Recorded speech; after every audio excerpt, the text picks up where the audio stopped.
आदाब, मैं हूं मुमताज आलम रिजवी और मैं बात करूंगा मुल्क की मौजूदा सूरत हाल की।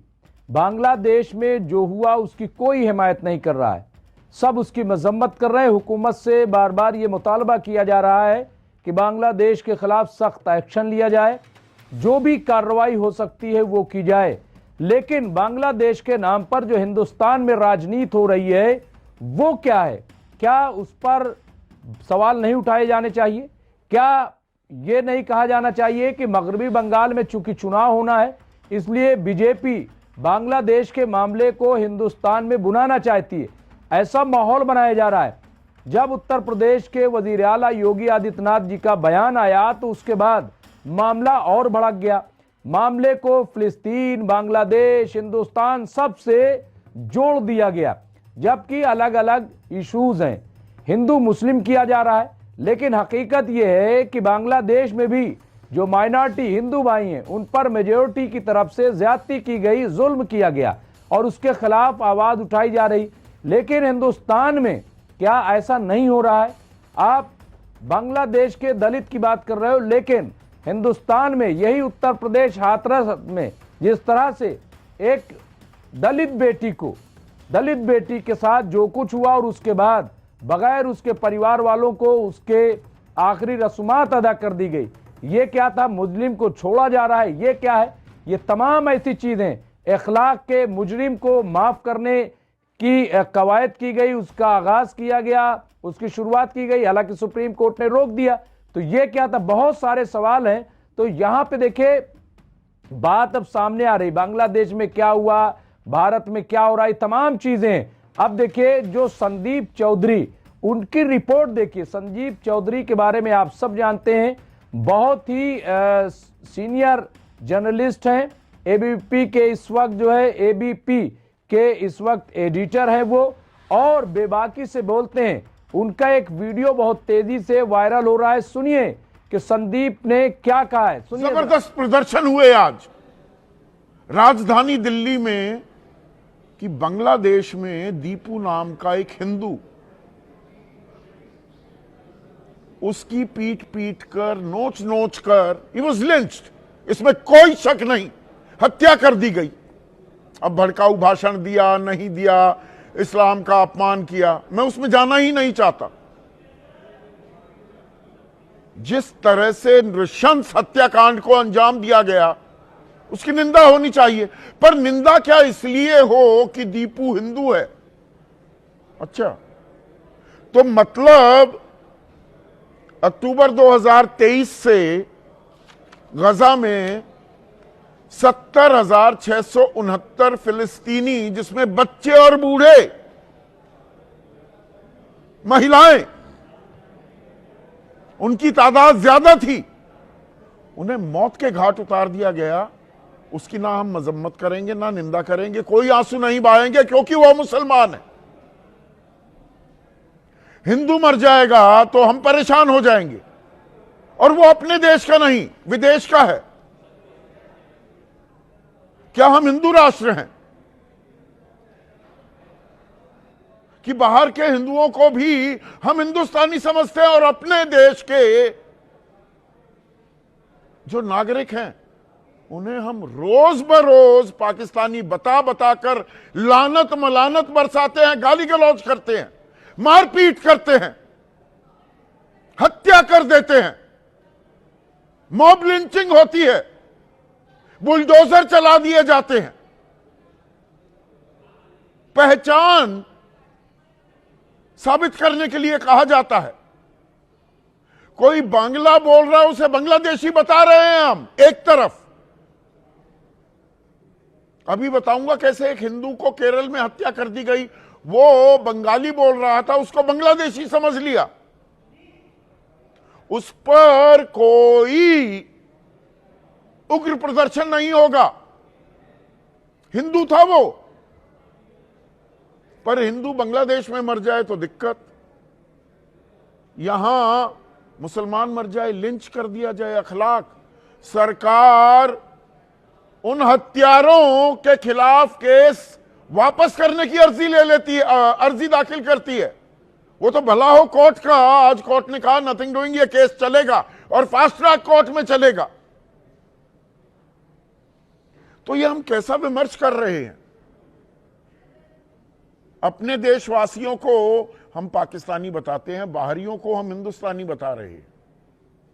और वो 7 समुंदर पार में बहुत से जो नकली हिंदुस्तानी बैठे हैं, एहसान फरामोश, जो नीले पासपोर्ट को त्याग चुके हैं,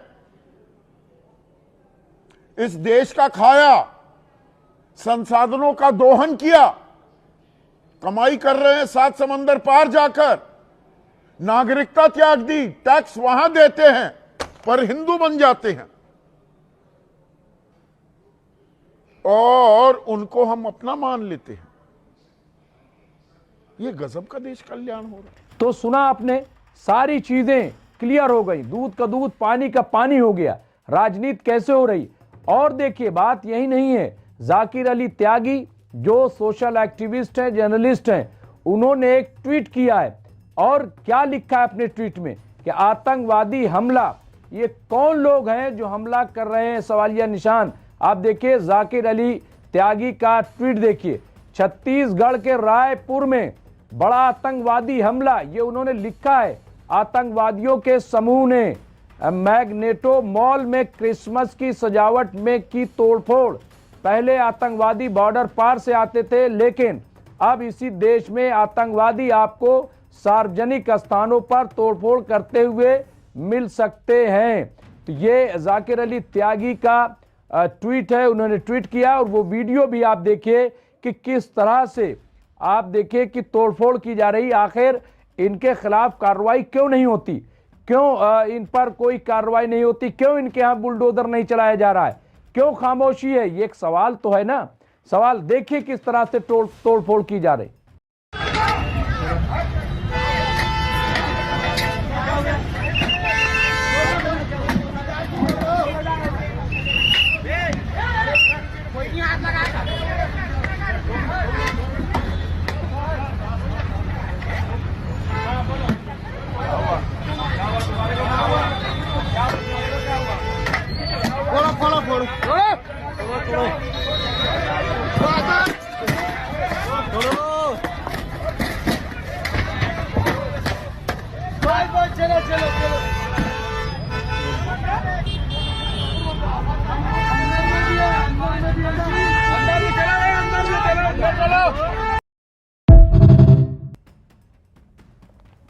तो देखा आपने, ये तोड़फोड़ हो रही कि नहीं हो रही है।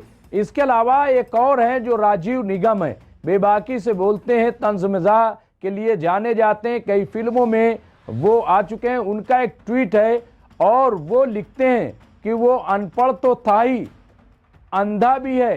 ये मेरा अपना ख्याल है कि उनका इशारा वजीर आजम की तरफ है। तो उन्होंने ये कहा है, उसे ये सब नहीं दिखता है, दरअसल वो राष्ट्रवाद के नाम पे राष्ट्र को तहस नहस करवाने आया है, एक दिन टूटा फूटा राष्ट्र छोड़कर निकल लेगा, ये उन्होंने लिखा है। बात असल में ये है कि जिस तरह के हालात मुल्क में पैदा हो रहे हैं, वो उस पर कोई काबू नहीं पा रहा है। खुल्लम खुल्ला जहां देखो मॉब लिंचिंग, जहां देखो तोड़फोड़।